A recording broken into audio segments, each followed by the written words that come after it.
Vamos lá, já vou.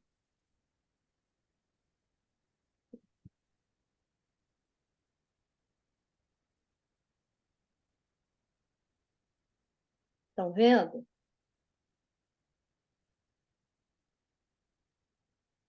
Já chegou aí para vocês?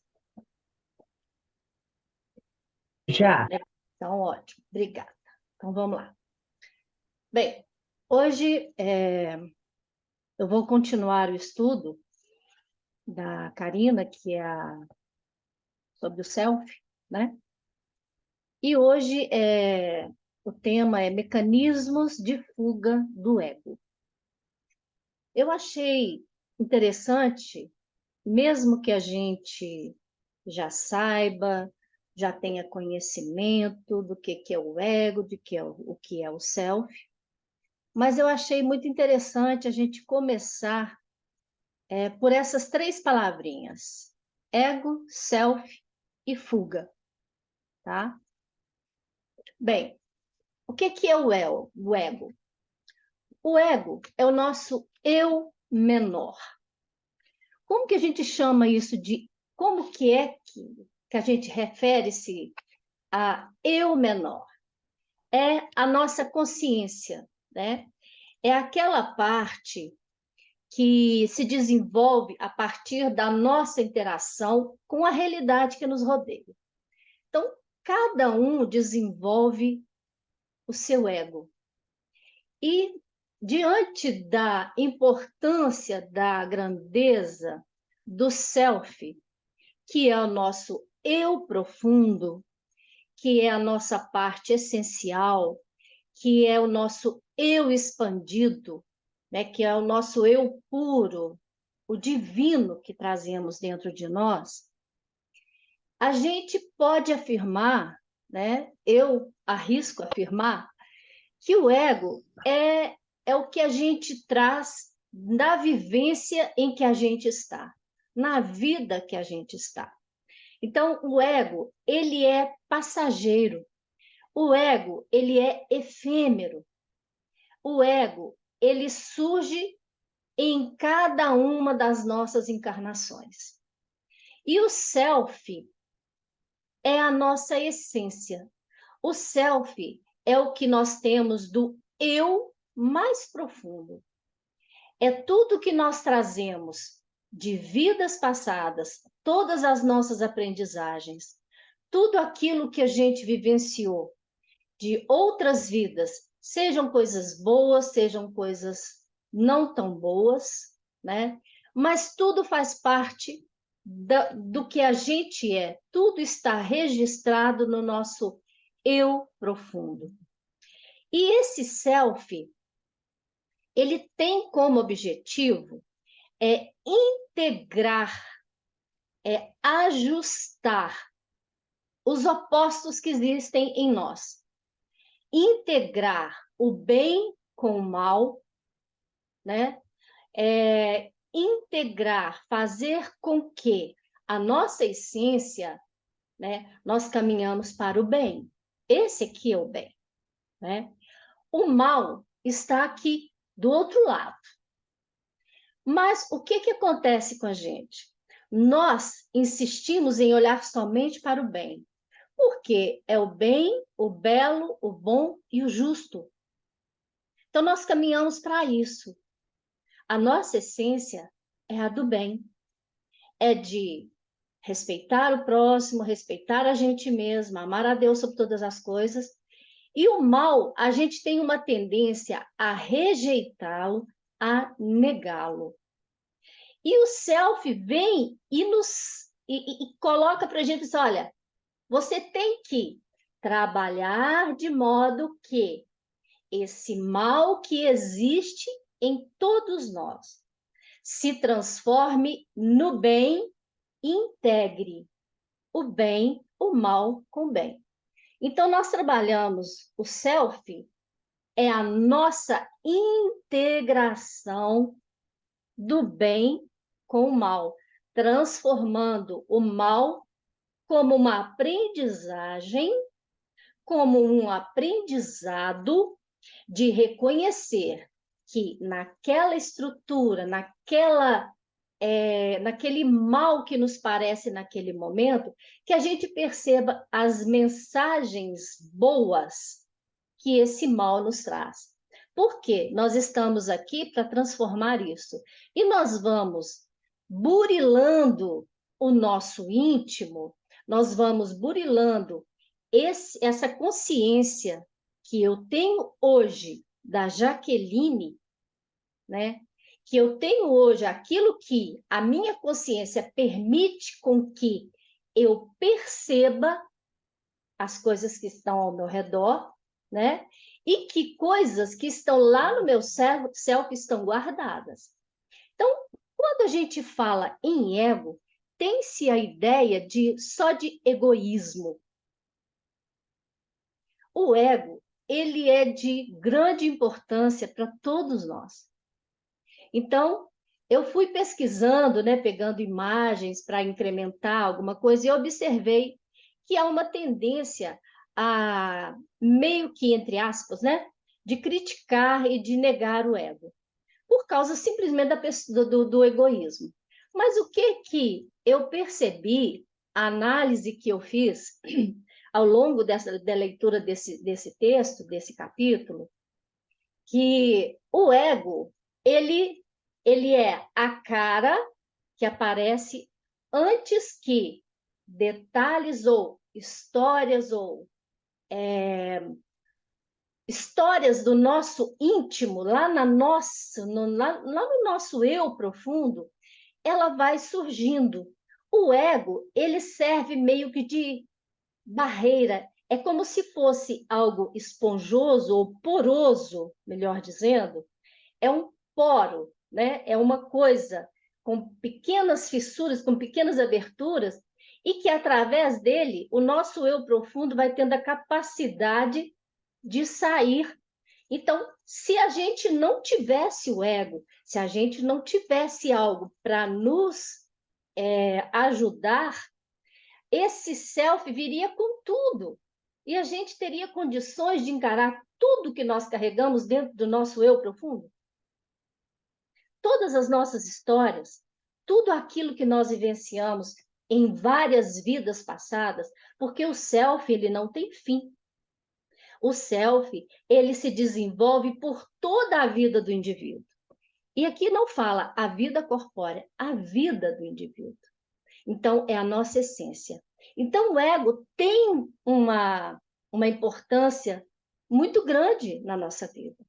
Assim como, através dele, a gente vai tendo condições de avaliar o que está ao nosso redor, de perceber as coisas boas, as coisas ruins, e tirar das coisas, nós com a nossa consciência mais evoluída, quando a gente se permite autoconhecer, quando a gente se permite tirar a nossa máscara, ou pelo menos ir tirando, tentando tirar um pouquinho a nossa máscara e desvendando o que nós trazemos na nossa essência, e no nosso dia a gente consegue perceber que uma atitude agressiva, ela demonstra uma insegurança, uma incapacidade, uma dificuldade nossa, assim como do outro.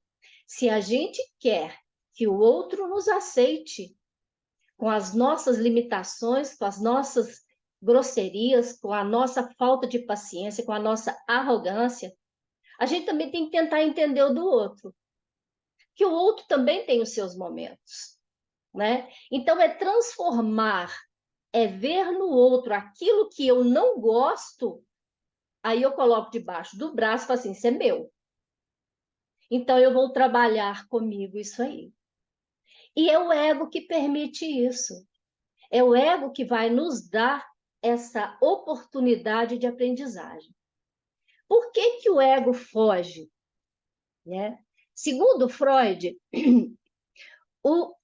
a fuga é o instrumento mais eficaz para se cair prisioneiro daquilo que se deseja evitar. Então, o ego, essa ideia, né, da fuga, que para evitar que cair prisioneiro, a fuga é um instrumento mais eficaz. Ele não está falando que a fuga é isso. Ela é um instrumento que vai permitir que eu continue amassando o mesmo barro na mesma situação, né? Ó, cair prisioneiro daquilo que se deseja evitar. Então, vem o ego e vai tentar peneirar ou vai tentar barrar o eu profundo que muitas vezes ele chega, mas como ele é o eu menor, e é ele que se mostra no exterior, é ele que tem a nossa persona, que bota a nossa cara lá na frente, né? É a nossa representação da pessoa, do físico, né? Da nossa consciência, aquilo que eu vou armazenando em mim.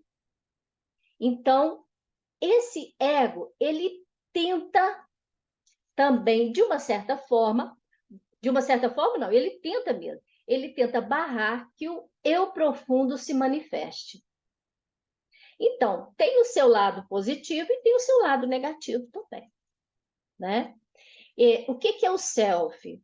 O self, ele é a gratidão. Observem essa persona aí ao lado, está escrito em inglês.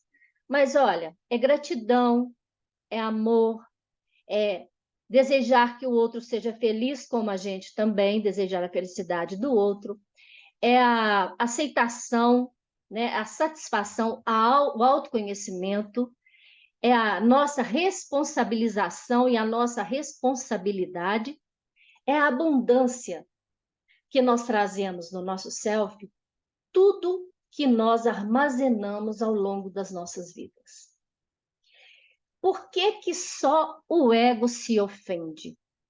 O self, ele não se ofende. Por que que ele não se ofende? Porque ele tem o objetivo de integrar os opostos em nós. E o ego, né, nós temos a tendência, como eu disse no início, de olhar só o lado bom das coisas, o bem, o que é bom, né? O ego, por exemplo, ele não quer, por exemplo, o meu corpo, eu preciso fazer ginástica, aí eu falo, não, hoje eu não vou não. Então, é a minha zona de conforto. Então, o ego, ele vai fazer com que o sujeito, o indivíduo, permaneça na zona de conforto. E a zona de conforto, a gente já percebeu que o mal é considerado uma zona de conforto. Então, essa zona de conforto, que é o crescimento do nosso self, é o engrandecimento, é o progresso da nossa essência, o ego vai tentar barrar ali porque dá trabalho desenvolver, dá trabalho crescer, dá trabalho aprender. E nós estamos aqui para aprender. Quanto mais forte o ego, mais frágil será a pessoa, pois ficará mais suscetível de ser atingida pelas atitudes alheias. Então, a gente vive os pais da gente, né? A gente cresce, você não pode fazer isso não, o que o vizinho vai pensar? O que o meu pai vai pensar? Eu não posso fazer isso? Vem a religião, que vai barrando. Então, Joana, ela faz um apanhado básico de tudo isso e ela vem inicialmente falando para a gente o seguinte. Vamos lá. Mecanismos de fuga do ego. E eu achei interessante quando ela fala mecanismos de fuga, porque geralmente a gente usa mecanismos de defesa. E Joana fala de fuga, né? Que se você analisar, é tudo na mesma. É praticamente a mesma coisa. Mas por que fuga, né? Nós vimos lá que fuga é o quê? Instrumento mais eficaz para se cair prisioneiro daquilo que se deseja evitar. Então, Joana vem e destaca a fuga, porque são as situações em que são exacerbadas esses mecanismos de fuga, quer dizer, aquilo que é forte demais na gente, aquilo que a gente não consegue sair, a gente foge, a gente finca o pé naquilo e não sai de jeito nenhum, né? Então vamos ver aí. Habituada, ela começa dessa forma. Habituado ao não enfrentamento com o self, o ego camufla a sua resistência à aceitação da realidade profunda, elaborando mecanismos escapistas de forma a preservar o seu domínio na pessoa. Então, eu não posso deixar que o meu eu profundo seja maior ou mais forte do que o meu eu menor. Aí a forma que tem o ego de aparecer, de tornar-se maior, de ser mais importante. Aí vem o egoísmo, né? Então, eu que sei, eu que mando, eu que defino, eu não vou ouvir ninguém, quem quiser que me ouça, quem não quiser, eu sou assim. Quem não quiser, que não olhe para mim, né? Mas é bem isso aí.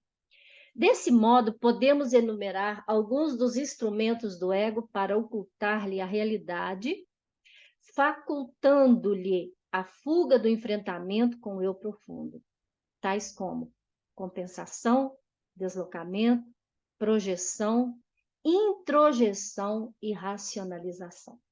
Nós temos vários mecanismos de fuga, mas Joana, ela dá um destaque para esses 5 mecanismos.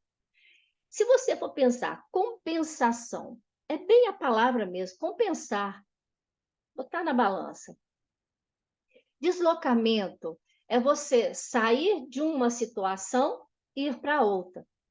A compensação, ela, muitas vezes, a grande maioria das vezes, ela é inconsciente. O deslocamento, ele é mais na consciência. Você pode não entender às vezes, mas você sabe que você desloca alguma coisa, você tem condições, ele é fácil de ser identificado. A projeção é bem aquele dedinho ali apontado para a gente, projeta no outro. Não, não, eu fiz isso, não, foi o outro. A introjeção, como eu, o meu ego, ele tem que ser melhor do que o outro e maior do que o outro, então, se eu percebo que o outro é maior, eu vou assumir aquilo ali para mim. Eu vou introjetar, vou trazer para dentro de mim. E a racionalização, eu vou provar que eu tenho razão, que o que eu faço para o seu bem. Mas o que é o bem do outro? Eu não sei. Eu sei do meu bem, então vou fazer de acordo com aquilo que eu acredito. Então vamos lá. Peguei uma parte que eu achei muito interessante também, que é de uma psicóloga, ela é uma psicóloga junguiana, e ela chama Cris Niero. Ela escreveu assim num texto dela que eu achei bacana. Tais mecanismos acontecem porque, ao nos depararmos com a necessidade de mudar a nós mesmos, nos sentimos culpados, desvalorizados, envergonhados, e isso tudo porque ainda vibramos no padrão de nossos complexos parentais. Isto é, ainda lutamos para manter a nossa persona. Aí vem aí aqui os atavismos, né? Aquelas coisas que se mantêm, que são levadas de pai para filho, de geração em geração, de encarnação para encarnação, e assim vai. A gente vai levando aquilo. E a gente não se permite se conhecer profundamente. Esses mecanismos são responsáveis pela visão maniqueísta. Olha lá, visão maniqueísta, olha o desenho. Isso aí é uma visão maniqueísta. O bem e o mal bem definidos. É religiosidade, é religiosismo. É religião, não é religiosidade. Religiosidade é sentimento. É a emoção, é aquilo que eu trago, que eu desenvolvo, que eu permito, olha, realmente não foi legal, eu vou tentar melhorar, eu vou tentar ser melhor. Isso é religiosidade. Isso é respeito ao próximo, respeito a você mesmo, respeito a um ser criador maior. Eu não sou dona do espaço. Né? Tem gente que fala assim, eu não sou dono do espaço, mas eu sou filho do dono. Né? Aí se sente o máximo. Não é mesmo. Né? Eu sou filho do dono, então eu posso mandar do jeito que eu quiser. Não é por aí. Né? Não existe... pela visão maniqueísta que separa e fragmenta a psique, né? Ela fragmenta o nosso pensamento, ela fragmenta a nossa essência, a nossa consciência. A nossa essência precisa de integração e não existe integração com julgamento. Então, não precisa vir o diabinho com seu tridente lá me infernizando e nem um anjinho falando, não faz isso não, porque isso é pecado. E o diabinho está lá, faz sim. Isso é uma visão maniqueísta, né? Então, não haverá integração, o nosso self não será trabalhado, não progredirá. Nós estamos a caminho do progresso. Se houver ou enquanto houver julgamento. Eu estou julgando, estou apontando o dedo, estou criticando, eu estou usurpando o que é do outro, eu estou assimilando aquilo para mim, eu estou fazendo o que é do outro para mim, eu estou sendo egoísta. Não existe libertação do sofrimento sem integração desses conteúdos e mudança efetiva daquilo que aprendemos e que precisamos desaprender. Então, nós estamos aqui para desaprender e reaprender a nossa essência. Nós estamos aqui para integrar o bem e o mal. O bem, nós já nascemos com ele. O mal surgiu. Quem fez surgir o mal? Nós mesmos. Né? Para desaprender, para seguirmos felizes. Então, nós só vamos atingir a felicidade plena quando a gente tiver plena consciência do nosso self. Quando a gente tiver consciência da nossa divindade, da nossa fagulha divina, mas sem arrogância, sem achar que eu sou o melhor.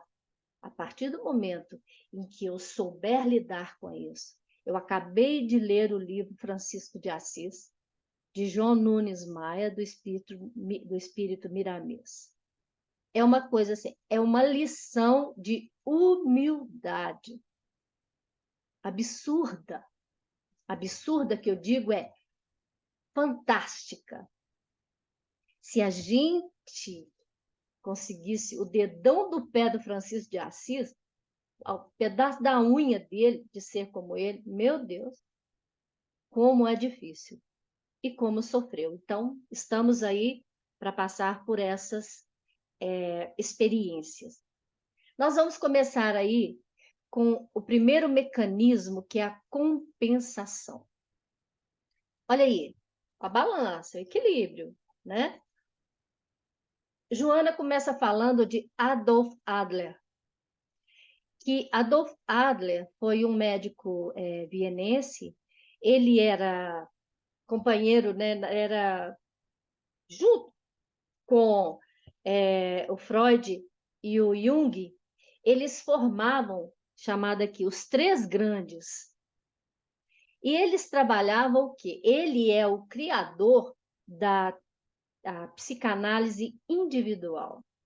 Então, acredita-se que ele veio até mesmo antes de Freud, né? Então, o que nós temos aqui? Joana começa colocando a compensação de uma forma saudável, né? E ela fala que grandes ases da cultura física, da fisiculturismo, tornaram-se atletas porque buscaram compensar a fragilidade orgânica. Então, se sentiam frágeis e queriam se tornar mais musculosos, a força, né? Agora, sabe-se lá por que essa fragilidade física, em algum momento, né, foi colocado ou foi criticado, essa pessoa foi criticada, talvez, ela sentiu essa necessidade. Se você vai trabalhar algo para compensar, né, mas não tem problema nenhum. Mas desde que você não faça daquilo o seu grande objetivo de vida. Esse é o grande problema, que tudo que é exagerado não é legal, não está bem. Então, que eles facultaram alcançar as metas estabelecidas. O mesmo ocorre nas artes, na ciência, né? Com muitas histórias que a gente tem por aí, com vários exemplos que a gente já viu, né?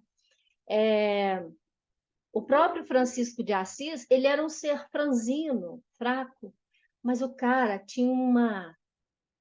ele tinha uma essência, a essência dele estava na cara dele, né? Ele trazia aquilo, ele veio como homem com todas as dificuldades, né? Com todas as nossas dúvidas, ele veio para aprender também, porque mesmo os espíritos iluminados, por mais iluminados que sejam e que vêm até nós, com exceção de Jesus, passa por situações de dificuldade, por dúvidas, por erros, e vão aprendendo.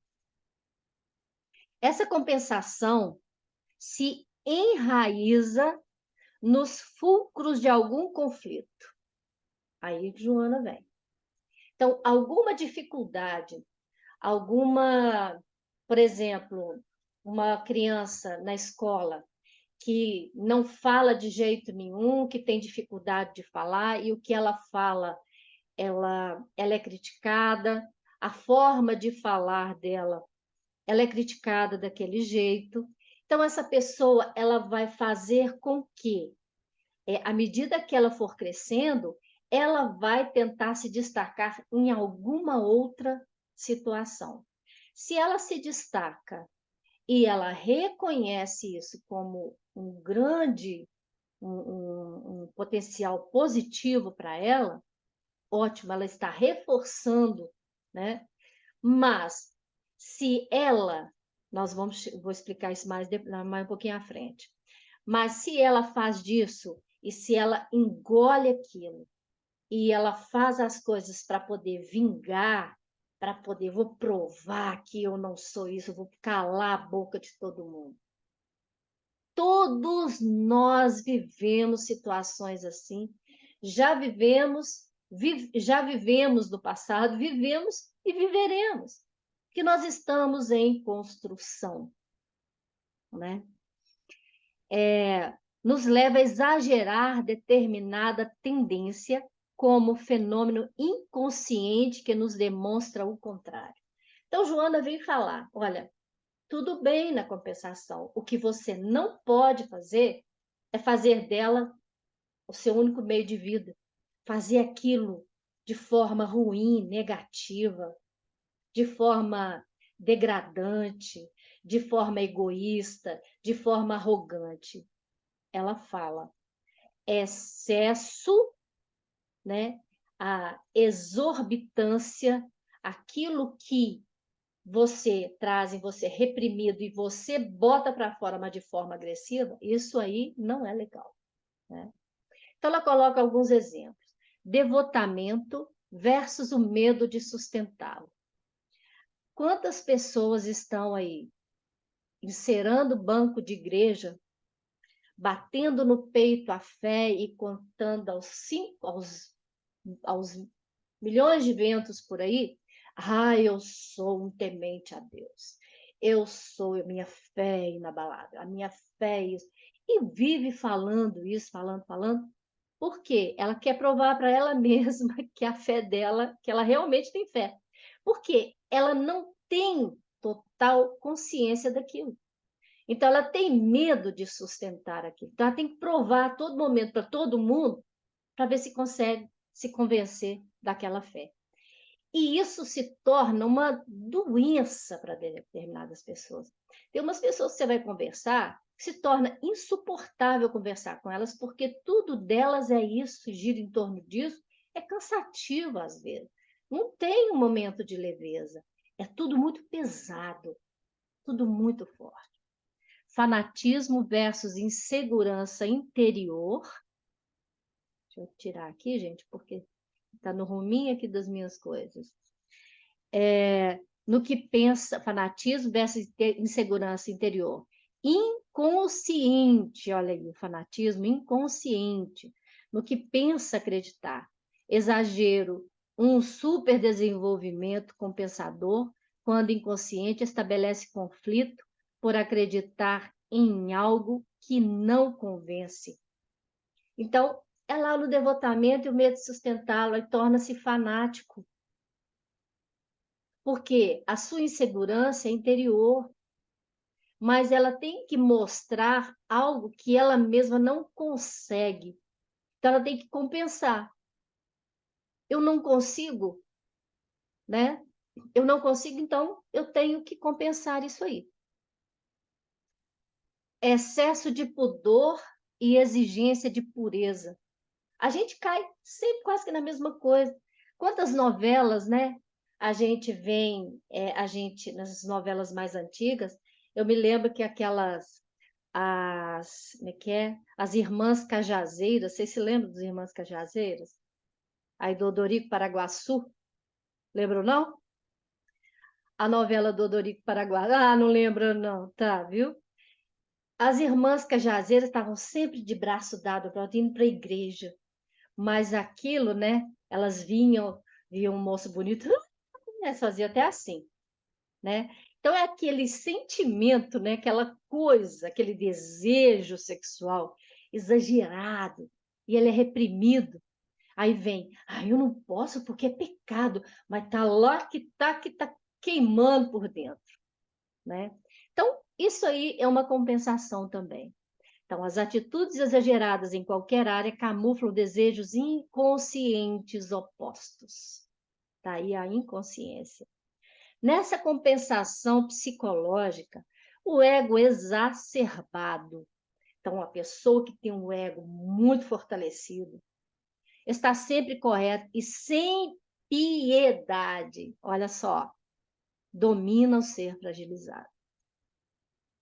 Então, nós temos aí a figura do professor dentro de sala de aula, que se acha o bam, que é o melhor, que sobressai a todos. Eu tive um colega, eu posso falar isso, tive um colega que era assim, ele não interessava que área era a sua, ele era o melhor, ele era o terror do pedaço.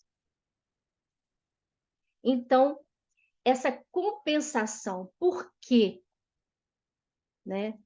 Quem o conhecia sabia por quê. Tinha consciência, e ele também, de uma certa forma, ele tinha consciência disso. Mas só que ele não se permitia sequer pensar sobre isso. Então, ele mostrava, ele dominava os alunos a ponto de fazer aluno sentir frio nas aulas dele. Vocês terem uma ideia. Eu tive um professor assim também. Eu tinha uma colega que sentia frio na aula de inglês do professor da minha época. Ela ia com blusa de frio nas aulas dele. Que tanto medo que ela tinha, porque ele dominava tanto, ele marcava tanto, que alguns alunos realmente não conseguiam, né, dominar o ser fragilizado. Então, nessa distorcida visão egóica, né, aí fala, não raro persegue com inclemência. Então, é isso, né? Ele impõe, ele se impõe, e se impõe, e se impõe. Ele não relaxa, né? Na distorcida visão egóica, a sua é sempre a postura certa. Por isso, exagera para sentir-se aliviado da tensão decorrente da incoerência entre o ego presunçoso e o ego presunçoso e o eu debilitado. Então, enfraquece um, fortalece outro. Vamos lá, trocando aqui. Continuando ainda na compensação. Aí nós temos aí a compensação substituta.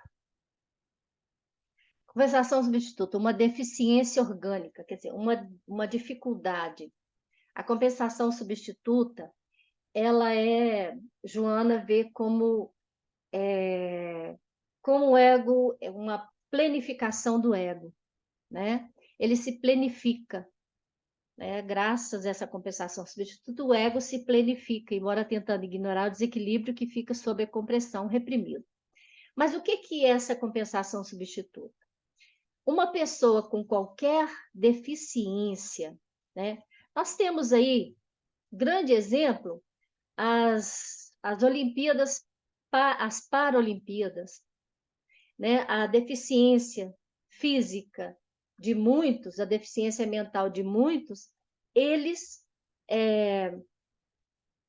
são grandes nadadores, são excelentes arremesso de peso, de dardo, corrida.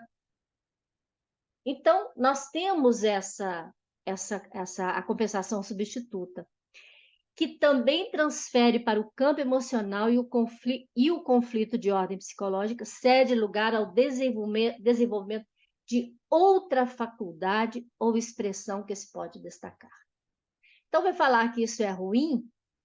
Não, não é ruim, né? Você tem uma deficiência, é o caso do aluno que tem dificuldade de fala, ele se forma em fonoaudiologia, por exemplo, ele se forma em advogado porque ali ele vai aprender a oratória, ele vai saber aprender a falar. O que ela chama atenção? Se você usa isso para poder degradar e para poder vingar. Então, a compensação, a vida da gente é assim, né? O que é a compensação? Por exemplo, o meu neto tirou uma nota ruim, eu falo, tadinho, tirou uma nota ruim, vou levar ele para tomar sorvete. Para fazer com que ele esqueça aquela nota ruim que ele tirou. Eu vou compensá-lo. É isso, né? E eu posso até levá-lo para tomar sorvete, mas eu posso falar assim, você tirou essa nota, você tem que estudar isso, e conversando com ele, trazendo à tona a dificuldade dele, né? Eu tenho que permitir colocar para fora essas dificuldades que nós temos no nosso dia a dia, tentar entender. Isso não é de um dia para o outro, nem de uma semana para outra, isso é ao longo da nossa vida que as coisas vão acontecendo. Todavia, todo conflito não liberado retorna e, se recalcado, termina por aflorar com força, gerando distúrbios mais graves. É exatamente isso que Joana, ela chama atenção para que a gente não permita isso. Todo esse mecanismo de evasão da realidade e mascaramento do ego torna a pessoa inautêntica. Se eu uso sempre esse poder de mascaramento, eu não estou sendo eu mesma. Eu estou sempre substituindo. Eu estou sempre compensando, né? Artificial, desagradável pelo irradiar de energias repelentes que causam mal-estar nas demais. Então, é aquilo que a gente comentou, né? Eu vou fazer aquilo, a pessoa se impõe e tem que ser assim, e não é por aí. Cada criatura é o que consegue, e como tal, cumpre apresentar-se, aceitar-se, ser aceito, trabalhando pelo crescimento interior mediante catarse consciente dos conflitos degenerativos. O que é catarse? Catarse, eu vou dar um exemplo, catarse é igual um catarro, é aquilo que você bota para fora, aquilo que está sujo dentro de você, você põe para fora mesmo. Né? Eu não sentir vergonha e falar assim, olha, realmente eu tenho dificuldade nisso, não estou condicionando. Né? Ou eu não consigo Me ajuda? Aí vem o ego e fala, não posso pedir ajuda, não, eu tenho que ser forte, eu tenho que achar um jeito de eu não precisar pedir ajuda de ninguém. Então, vamos lá, a mais um. Então, quanto mais a gente se aceitar, tudo dentro do processo de quê? De autoconhecimento, de autoaceitação, de aceitação do outro, de compreensão do próximo. E assim, é só assim que a gente vai crescendo. Deslocamento. Olha lá a figurinha do deslocamento. Sabe aquele momento em que o seu chefe fala para você, te dá um esporro daqueles, e você engole aquilo, um gato de fasto. Eu falo que engoliu um gato de fasto. Aí você chega em casa, você chupa o seu cachorro, você briga com a sua mulher, com o seu marido, você bate no seu filho, e assim vai que a confusão, você quebra coisa dentro de casa, e você vai. Se você não pode fazer isso, você não consegue, muitos procuram um esporte que vai ali, mas que vai extravasar. Esse é o deslocamento. Enquanto que, se o chefe deu um esporro, ele não consegue, e é difícil mesmo, não é fácil não, né? Aí, se o chefe deu um esporro, por que você está falando isso para mim e tal? Vamos sentar, vamos conversar. As coisas, se a gente conseguisse, né? Se o outro tivesse a capacidade de entender, que muitas vezes fala assim, ó, eu tentei falar com ele, mas ele não tem como, não tem jeito. Então, você acaba atrapalhando a vida dos outros. Agora, se você tem um equilíbrio, se você consegue, né? Você não vai chegar em casa arrebentando tudo. Você chega, se o chefe não soube te ouvir, vai senta com a sua esposa lá e conversa. Vai na frente do espelho, conversa, xinga lá tanto que você quiser o seu chefe, desabafa. Né? É a violência. Né? O deslocamento é o critério, consciência. A consciência exerce sobre a pessoa um critério de censura face ao discernimento em torno do que conhece e experiencia, sabendo como e quando se pode fazer algo de maneira que evite culpa. Tudo cai ali na culpa. Então, eu não quero me sentir culpado de nada. Eu tenho que me livrar disso, de um jeito ou de outro. Nesse discernimento lúcido, quando surge um impulso que a censura da consciência proíbe, apresenta-se sem reserva o ego produz um deslocamento. Então, se a consciência vem e fala, olha, isso aí você não pode fazer, não. Isso aí está errado.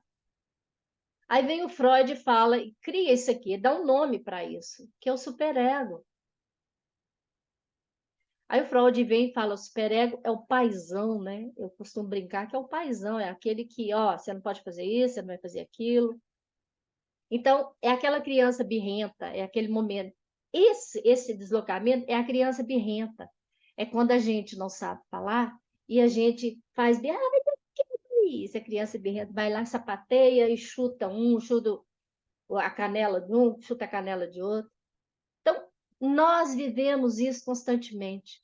E eu vou falar uma coisa para vocês, à medida que eu fui fazendo esse estudo, foi passando cenas na minha frente. Eu falei, querido do céu, eu precisava desse estudo, foi passando cenas, né? Eu falei, gente, mas graças a Deus, eu acho que eu já melhorei. Eu já estou melhor, apesar da gente ainda cair sempre, a gente está sempre caindo e levantando, caindo e levantando. Que bom seria se a gente levantasse e não caísse mais. É esse o nosso objetivo, né? Caiu, levanta, não peques mais. Não foi o que Jesus falou? Vá e não peques mais, né? Então, quando se experimenta o sentimento de revolta, de animosidade contra alguém, quando você está lá no trânsito, né? Esse exemplo ele é fatal. Alguém vai lá e te dá uma torrada, você não dá tempo de dar uma torrada na pessoa, você chega em casa arrebentando. É aquele momento em que a gente, Joana, inclusive, coloca isso, né? No exemplo. ela coloca lá, a pessoa que está na rua tropeça numa pedra, ela é incapaz de pensar assim, nossa, essa falta de atenção minha. Que isso? Não, a culpa é da prefeitura. A culpa é de que o pessoal olha a bagunça que está essa cidade. Quer dizer, aí vai a agressão, a violência. A culpa é sempre do outro. A culpa é sempre do outro. O ego desloca-o para reações de violência contra objetos que são quebrados ou outras pessoas não envolvidas na problemática. Então, resumindo, né, o deslocamento é isso. São aqueles momentos de violência da gente, seja violência verbal, seja violência física, seja violência mental. Você vai criando aquela carapaça dentro de você e você vai se tornando frio.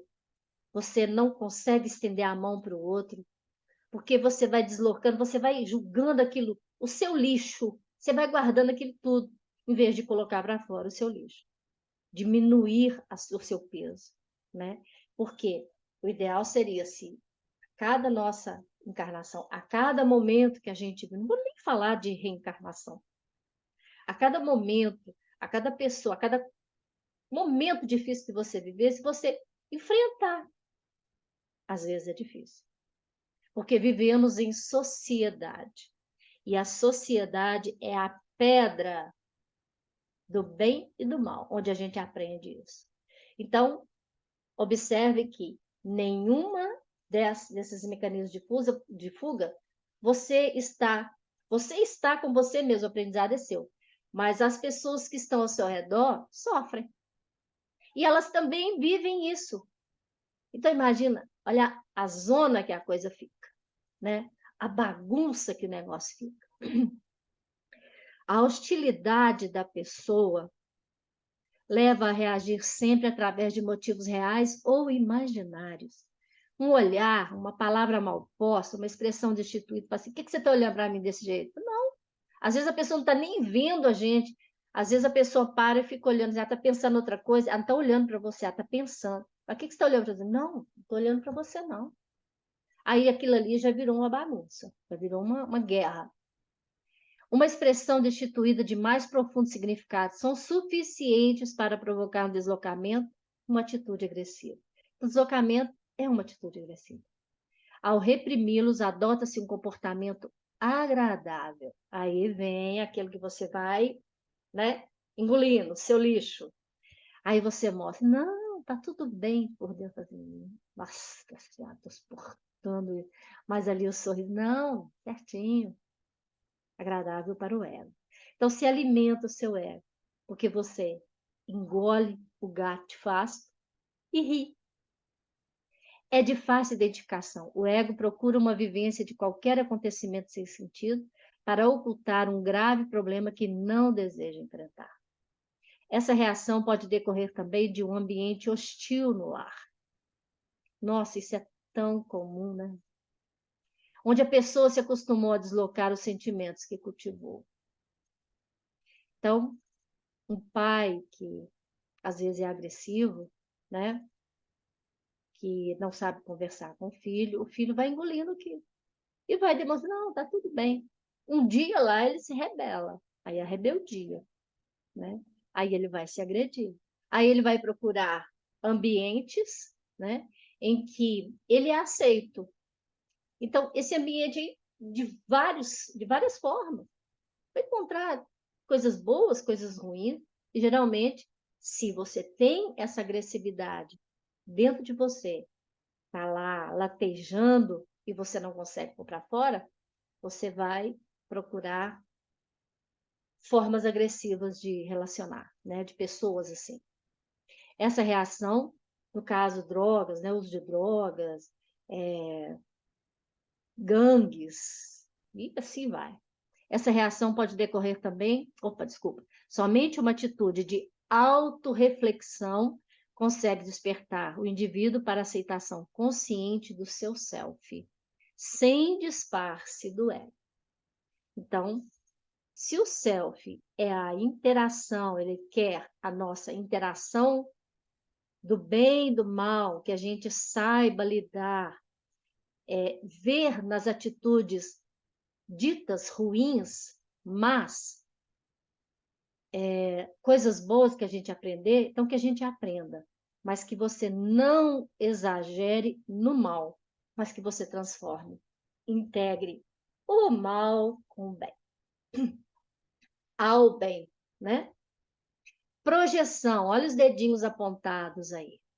A projeção é a repressão inconsciente dos conflitos da personalidade, né? Que leva o ego a projetá-los nos outros indivíduos, nas circunstâncias e lugares, evadindo-se a aceitação dos erros e da responsabilidade por eles. Então, é você culpar, né? Ela fala, há uma natural e mórbida tendência do ser humano de ignorar certas deficiências pessoais para projetá-las nos outros. Se você fez alguma coisa que não foi legal no seu ambiente de trabalho, vamos supor, e você não consegue, você não tem coragem de admitir que você errou, aí você faz com que a coisa caminhe, que o seu colega que leve a bronca no seu lugar. Olha como que tudo, uma coisa parece que vai puxando outra, né? A projeção alcança reações surpreendentes. Um jovem, olha aqui, eu achei esse exemplo, né? E como a gente faz isso, né? É impressionante. Aí esbarrou numa pessoa e essa pessoa vira para ele e fala assim: Ô, cara, você é cego? Aí o cara fala assim: sou cego, sim. Então, em vez dele falar assim, não, desculpa, né? Não foi. O outro também já foi agressivo, o outro. Sou cego, sim. Aí atropelaram o invidente, olha como ela coloca, e se permite o luxo de fazer-se vítima. Então o cara fala assim, sou cego, sim. E aí? O outro, ele rebateu o outro, né? Ainda se fez de vítima, né? Com quem ele esbarrou. Sou. Pô, cara, você, quantas vezes a gente fala, não gosto dessa expressão, não, mas eu vou usá-la.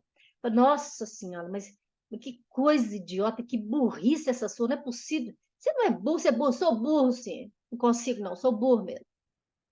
Pronto, morreu o assunto. Ah, você precisa. Ah, mas desse jeito que você está. Quantas vezes eu vou falar que a minha filha falou para mim, mãe, mas não é por aí, não é assim, as coisas são assim, assim. Ah, não, já estou velha para isso. Vou mudar mais, não, já estou velha. E aí eu parava e falava assim, epa, mas esse trem não tá legal. Não, é. A sorte é que eu revi, né? Mas quantas pessoas, e vai levando isso, vai empurrando isso com a barriga no dia a dia, né? Quem de nós nunca, qualquer uma dessas aqui, torna sua vítima o espelho no qual se reflete inconscientemente?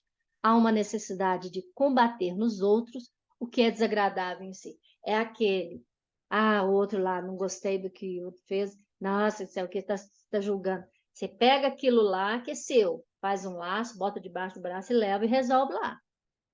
Porque esse problema é seu. Projeção, né? O espelho não tem como, né?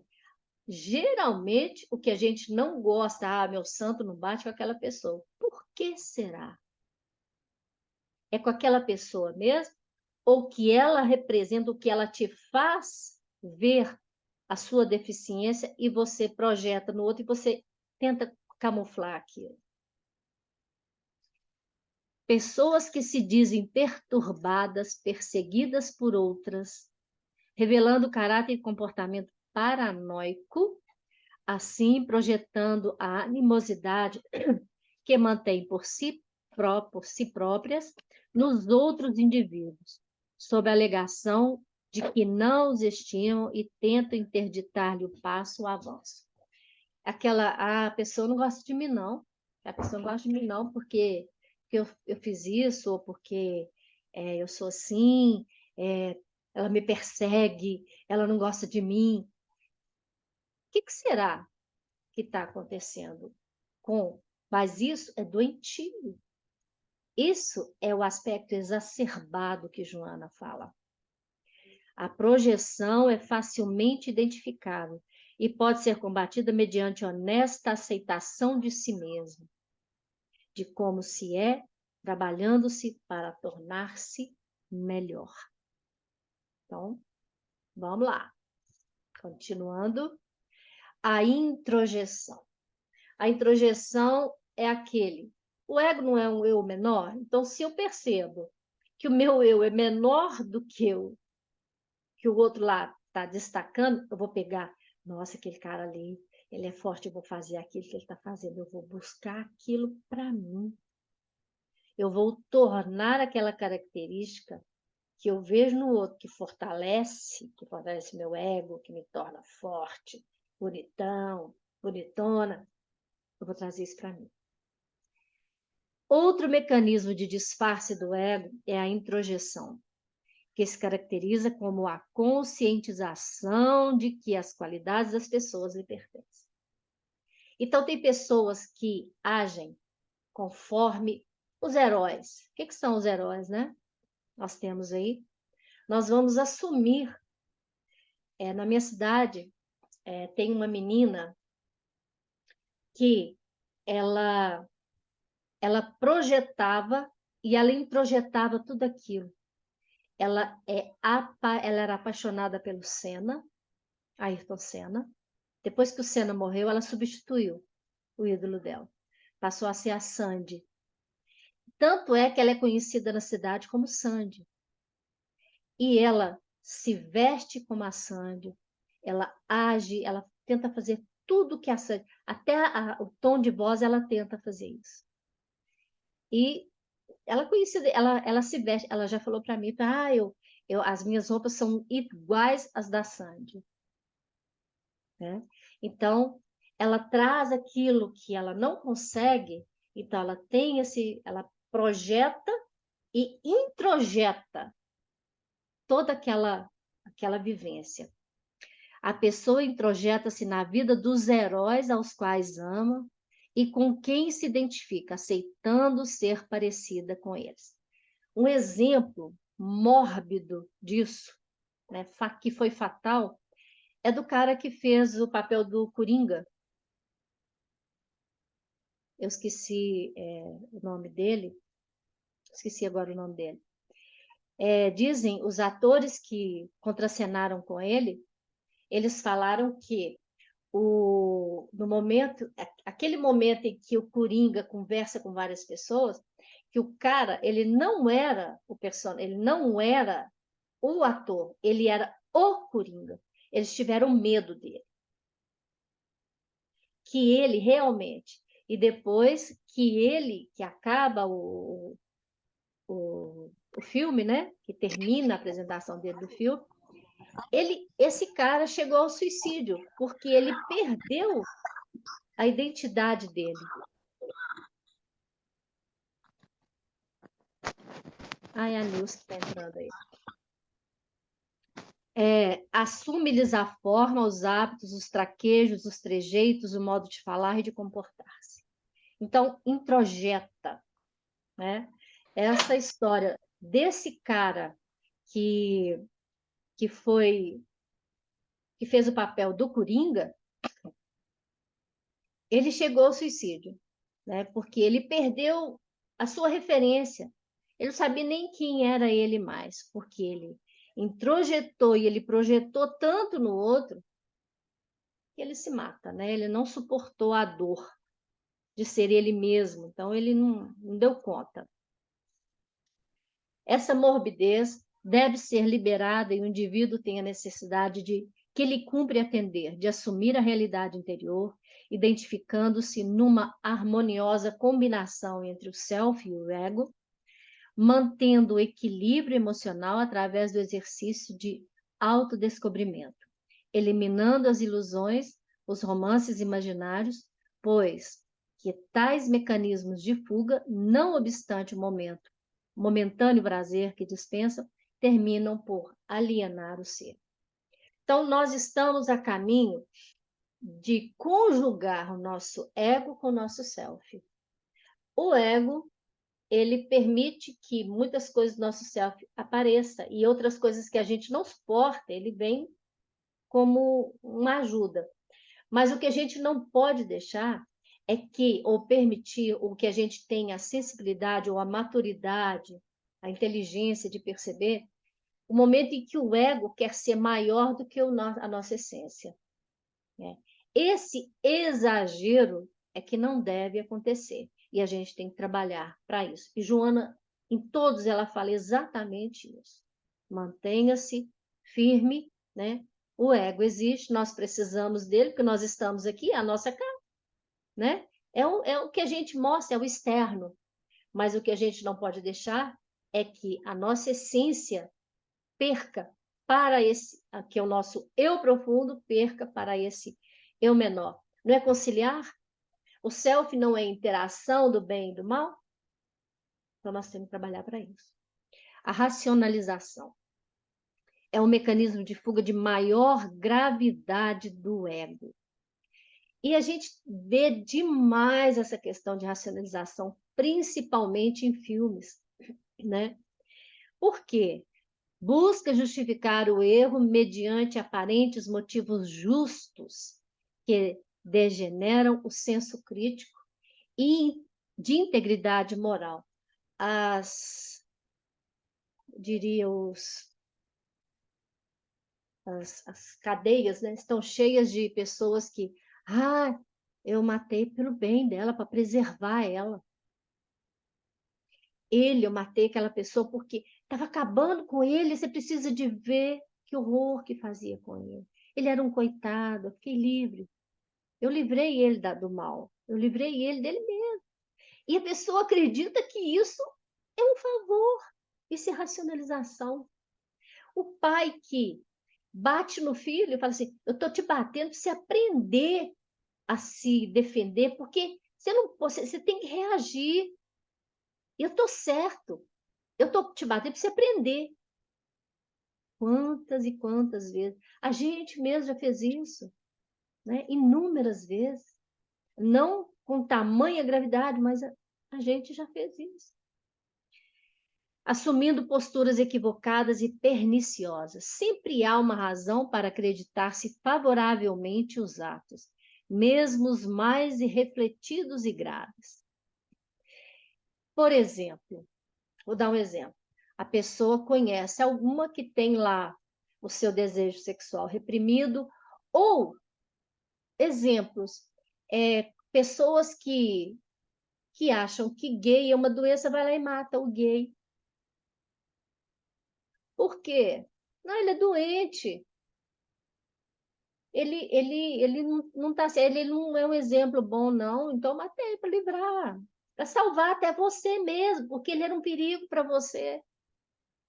Isso é racionalização, né? Essa acreditar favoravelmente, mesmo que os mais irrefletidos e graves, através das razões apresentadas que não são legítimas. Essa dicotomia, o que se justifica e o que se é, torna-se um mecanismo perturbador por negar-se o real a favor do que se imagina. Então, olha, o imaginário, a pessoa cria uma ideia, aquilo é a realidade para aquela pessoa, e aquilo é a verdade para ela, e ela impõe aquilo sobre os outros. Ela age achando que está fazendo bem, como se ela fosse dona do outro, como se ela fosse o poder, o outro é um coitado, o outro não dá conta de nada, então eu vou agir para ele. Não percebe que cada um tem o seu momento de crescimento, cada um vai crescer à medida que ele tiver maturidade para aquilo, que for permitido crescer, né? Que ele se permitir crescer. Essa falta de honestidade, como expressão falsa do eu, torna-se um desequilíbrio psicológico que termina em perda de sentido existencial. Essa luta que se trava entre o intelecto e a razão busca justificativa para tornar o mal em um bem que é irreal. Desse modo, quando a pessoa age erradamente e a razão lhe reprocha, o intelecto busca uma alegação justa para reprimir o bem e prosseguir na ação. Muitas vezes também, aquilo que dói em mim, eu vejo no outro, então o outro é uma ameaça para mim, sendo que, na verdade, eu sou a própria ameaça para mim, eu vou eliminar o outro, porque ele é uma ameaça para mim.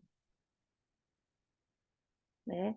A introjeção, a projeção e a racionalização. Então, uma coisa vai puxando, né, outra. A tendência humana, peraí. Desse modo, quando a pessoa age erradamente, a razão, já li, o intelecto busca uma alegação justa para reprimir o bem e prosseguir na ação. A tendência humana da escolha é sempre direcionada para o bem. Então, o nosso caminho é do bem, o nosso caminho é da luz, o nosso caminho é para o alto, é progresso. Nós estamos no progresso, nós estamos a caminho, né? Então, nós estamos em estrutura progressiva, nós estamos caminhando sempre em frente para o alvo, né? Eu ouvi isso uma vez até lá em Bambuí, eu achei isso muito interessante. Estamos a caminho do alvo, nosso alvo é a luz, né? É a libertação dos nossos próprios males, dos nossos males, é a integração, é aprender. E a gente vai aprendendo com o mal, a gente vai burilando, a gente vai tornando mais leve, a gente vai eliminando esse lixo que está dentro da gente. Assim, há uma repulsa natural pelo mal, de que a racionalização tenta alterar a contextura, a fim de apaziguar a consciência, gerando a perturbação psicológica. Então, é aquele, você visa só o bem, o mal está aqui. Então, se eu viso só o bem, o que é mal eu elimino. Não interessa de como for, a forma que for, eu elimino. A execução supera a razão e a mente justifica o mal, do qual surgirá um bem para si ou para outrem, como racionaliza o ego em desequilíbrio. Então, eu destaquei, coloquei esse pedacinho, é do final da racionalização, mas ela abrange tudo, porque todos esses mecanismos, eles estão integrados, eles estão relacionados, uma coisa puxa a outra. A partir do momento que você consegue romper um primeiro mecanismo de defesa, você vai se fortalecendo enquanto pessoa. O seu ego vai se tornando forte no sentido de engrandecimento de você, de trazer, de levar para o seu self as coisas boas que o ego tem, que ele observa, que a gente vê, que a gente vivencia, que a gente aprende. Então, nós estamos na integração entre o bem e o mal. Esse é o nosso papel. Nós temos que transformar o mal em bem. Nós temos que eliminar o lixo e pegar.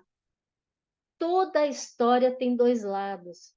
A gente tem que tentar entender esses dois lados e chegar a um consenso. É isso que a gente tem que fazer no nosso dia a dia.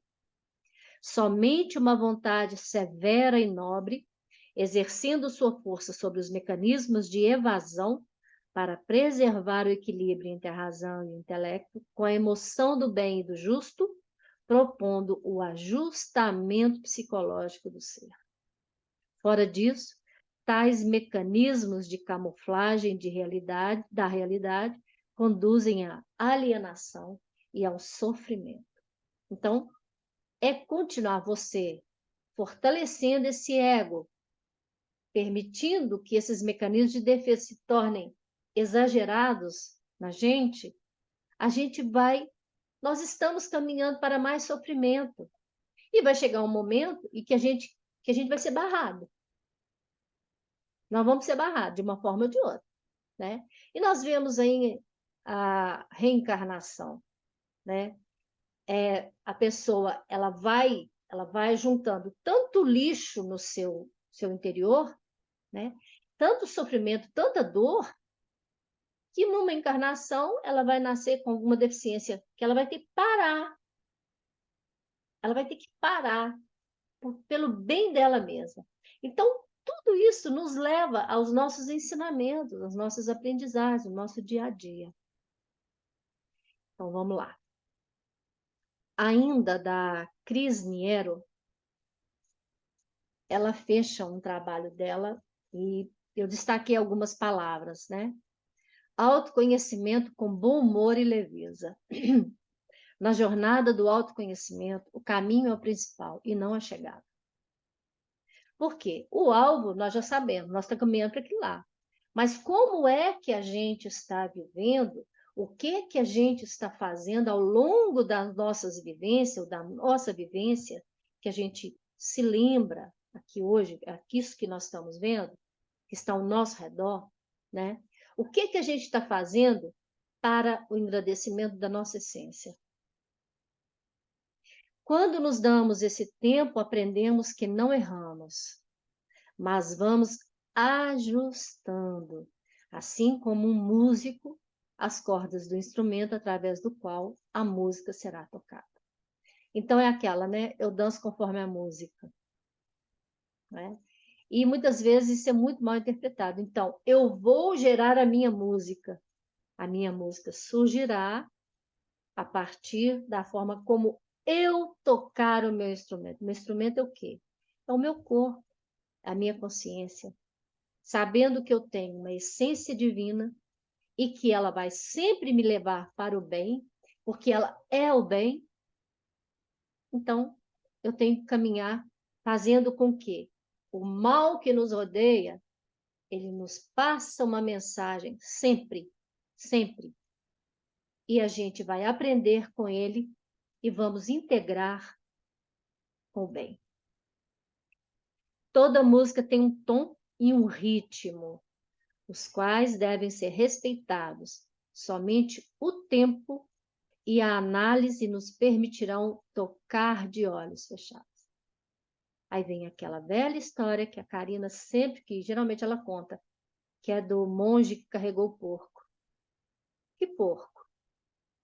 Até o momento em que você vai fazer a sua mão direita, a sua mão esquerda não está nem aí preocupada com o que você está fazendo. Mas você está fazendo bem?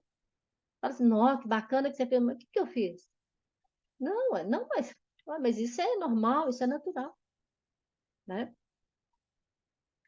E para isso não podemos esquecer que esses ajustes são fundamentais. Então, para ser é necessário coragem, né? Aí me lembra Guimarães Rosa, né? Coragem, mulher, coragem, né? Então, ser corajoso é assumir as suas dificuldades, ser corajoso é você aceitar que você é um ser humano, como diz Raul, ridículo e limitado, né?